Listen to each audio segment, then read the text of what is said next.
I am at the World Economic Forum in Davos, and now I am joined by the Romanian Foreign Minister, Oana Țoiu. Madam Minister, welcome to TVP World. Thank you for the invitation. This forum seems to be largely overshadowed by the latest unprecedented feud between Europe and the United States over Greenland. US President Donald Trump threatening additional tariffs on European countries, and Europe saying that it's not afraid to retaliate. Is this the end of transatlantic unity as we know it? I mean, we've heard that before, but is this really the moment where all of this is basically disappearing in front of our own eyes? No, that's the short answer. The longest answer is it's actually quite good that this is happening while we are here at Davos at the invitation of the World Economic Forum, because it always matters when people are in the same place and they can talk to each other. It always matters when you can engage the academia, the civil society, the business environment. I'm not saying that everyone is present here within Davos, but rather that the diversity of people present here can be a factor of generating what we consider in Romania as being the next step necessary, which is a de-escalation. So that's one thing. Then if we look at the transatlantic relationship, we have also a strategic partnership with the United States for more than a quarter of a century, and we are core supporters of the transatlantic relationship. If you look at it a bit beyond the current moment, then again it's reaffirmed that it stays at the base of our collective security, and a lot of our economic growth, economic prosperity is connected with the transatlantic relationship. There are 4,000 billion euros in investments in the European Union or the United States from companies and investors across the Atlantic. And that is a common stake. The business environment is quite clear that predictability and not tariffs is a factor that generates more prosperity, that generates growth, that generates jobs. Tariffs are something that might hurt not just the businesses in the countries where tariffs are aimed at, or the European Union market as such. But once you have tariffs in place, especially in such short time span as the ones that have been proposed by President Donald Trump, then it's very hard for the business to adjust, and you see actually a negative impact that might be one that is considered by the American businesses themselves as well. So I think it is a difficult time. The question of how will the transatlantic relationship go past this moment is a valid question. But I also think our duty here at the diplomatic level, but also at an international level on the layers of the business community as well, is to make sure we come from this difficult moment back into a track where we talk to each other rather than at each other. All right, you said it's not the end of transatlantic unity because we have these investments back and forth, but what if the EU responds with the so-called trade bazooka, with these massive economic measures? I mean, there's going to be a massive move, and we've never seen something like that before. Well, we've seen moments where we had tough negotiations on tariffs as early as the summer of 2025, I remind you, where we have started also from a more abrupt conversation on the tariffs that the United States was proposing, and we ended up with the EU-US deal that actually now would need to be ratified at the European Parliament level. And the first step is to suspend that until we make sure we advance in the conversation of the tariffs that target some of the European countries, potentially starting February 1st. And we're going to have these conversations in Davos as well. We believe here the European Union has a stake that is also the stake to prove our unity. It's also, beyond the specific tariffs, a moment where the European Union, we need to collectively prove that the fact that we have a single market also means that we need to take common decisions, and we need to look at our long-term interest and to understand that once the market of one of the countries is affected, that has an indirect effect to the entire market itself. That is one element, but then the other is obviously we have a stronger negotiation power if we negotiate together as a European Union, as a single market. Because there are very few businesses that can now accept the cost of having higher cost or even having restricted access to a market as important as the European Union market is. It's the same for the European companies when it comes to the US market. That's why tariffs are such a powerful instrument. So if I understand what you're saying, and I mean looking at what European Commission President Ursula von der Leyen said today as well, that we need to now think about independent Europe. So do you think that this is the direction that we're heading? Well, we need to not just think, but build a stronger Europe. This being said, the commercial ties, the security ties between the United States and the European Union and individual member states, those are not just essential now, they're going to be essential in the future as well. So that's one thing. We cannot talk about the divergence between the European Union and the United States other than a temporary moment in time that we need to react on to go back into strengthening the relationship. So that's one thing. And then another element, very important, is yes, lowering the risk that we face by diversifying our markets.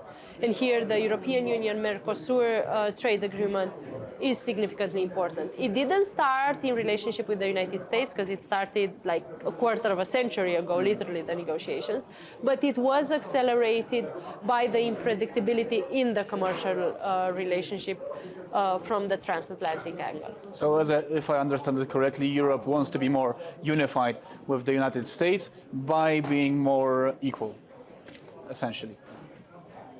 The European Union is to diversify our markets. And yes, if we stand together in negotiations, that makes us stronger in that negotiation. And I think something that President Donald Trump was very clear about was that he understands strengths, so that's one thing. And although it's very clear in the United States national security strategy that they do prefer bilateral conversations, bilateral negotiations, rather than dealing with the European Union institutions, that for us needs to be translated in the presence of European leaders at the negotiation table, but not lowering the importance or the mandate we give to EU institutions as well.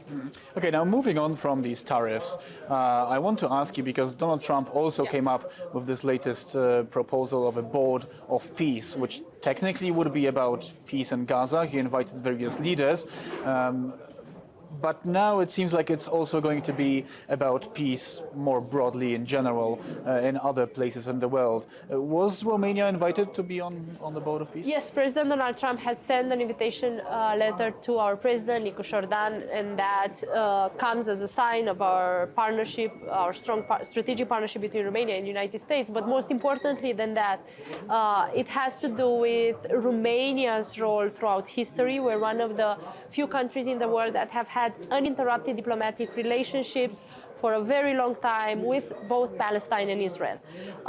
We are involved now in the conflict between Israel and Gaza on the humanitarian aspect by supporting humanitarian flights for children undergoing cancer treatment, for example, and we believe we can be of help in the peace effort and the reconstruction effort there in the region as well. This being said, we're currently evaluating what are the wider implications of the charter that has been sent for the peace process in Gaza, where the United States and specifically President Donald Trump as well has a great part in the success that led us to this stage, which is a fragile stage. We still see a lot of risks and actual problems for the citizens in Gaza even as we speak now. So it's not a finalized process. We're at the start of it. And here we believe a board of peace is needed. Actually, there's a resolution of the United Nations that supports that direction as well.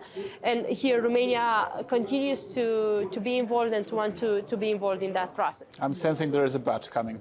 There is a question, which is what are the wider implications of the current invitation that has been sent by President Donald Trump? Not just in terms of the potential overlap with the United Nations, but in the same time, what is going to be the potential long-term funding? The level of finances needed to support international organizations is not a very low level. And we have seen this from the United States as well, but other countries equally, which is a more tough scrutiny on the budgets that are being allocated, or in the case of the United States, even a lowering of their budgets that are invested in multilateral institutions, right? So here comes the question, if we have a new format, what is the governance of that format? And how is it possible that we finance in the same time more formats, more multilateral formats that are having overlapping aims? I mean, Donald Trump said that there is a $1 billion entry fee to be paid after 3 years. But the big question here is Romania going to sign then? Well, we are on board on the peace process in terms of Gaza. We are currently assessing together with our European partners, but also in a constant dialogue with the United States, what might be the next steps, the implications, and the proper legal and financial framework that allows other formats such as the United Nations, that is something very important for us to continue to be strengthened, to do their job as well. So the signing is tomorrow at 10:30 a.m. Can you share if it's going to be signed by, I mean, it's reported to be tomorrow. Is it going to be signed by Romania, or you're just still assessing? As I have said, we are grateful for the invitation that President Donald Trump has said, and we are on board on continuing to work together on the peace process in the Gaza conflict. This is very important for us.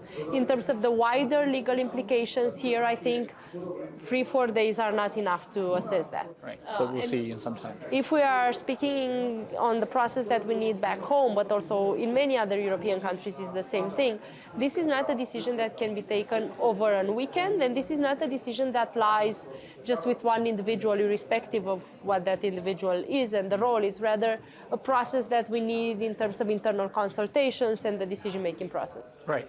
Now I want to ask you about NATO. I mean, with US President Donald Trump, you know, he's changing his mind quite often. I mean, he's saying one thing, then he's coming back. We had a trade deal, then he's threatening new tariffs. Suddenly comes with Greenland again, saying that we need to agree to his plan.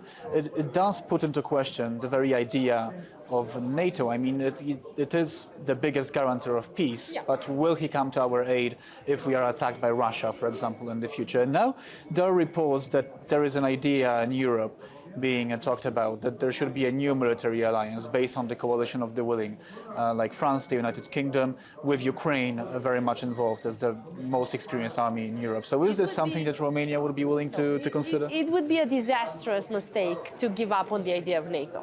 NATO has proved its deterrence capacity throughout time. It is also, in terms of security, in terms of military, in terms of defense, a place that we have built together through time, a place where countries from the European Union, the United States, but obviously other member countries have generated a way to collaborate, to share information, to coordinate in terms of what do we provide militarily. That is working. Not only that, but we have decided at the Hague Summit to increase its power in terms of budget allocations, in terms of how we work together on the way we coordinate our military interventions and capabilities. So I do not believe it's a good idea to give up on the NATO format at all. I rather think it's our responsibility to continue to strengthen it. And you asked about Greenland, and it's the question now in Davos as well. NATO member who's being threatened. We have the format within NATO, together with the United States, to increase the security there. We have the format to further discuss within NATO what we're doing next, to also collaborate with the Arctic countries to make sure everyone feels safe and everyone feels protected. And to that point, the idea that a territory needs to be owned by a country in order to be protected by that country or not to be challenged is valid only if NATO would be weak. As long as countries respect and reaffirm Article 5, then that in itself means that the territory of any of the allies is protected by all the allies. But I mean, you are kind of proving my point here. I mean, the United States and Donald Trump is saying we want Greenland no matter what. And it's as territory of a NATO member. So is NATO weak then? But they are statements. There is a process between statements and political decisions and actions. And our diplomatic responsibility here in Davos as well is to make sure that we de-escalate, to make sure we go back to what is needed now, which is coordination within NATO. The idea is to save NATO by Europe investing more in the security in the Arctic Circle, correct? And the United States, I'm thinking and speaking about a common effort there, because it is quite clear now from the United States perspective that they are not comfortable with just European military forces there. And they also have the space, even in their bilateral agreements with Denmark, with Greenland, to increase their military presence, to increase the number of military bases they have there. All right, thank you so much. This was Oana Țoiu, a Romanian foreign minister here at the World Economic Forum. My name is Kazimierz Łysiak and you're watching TVP World.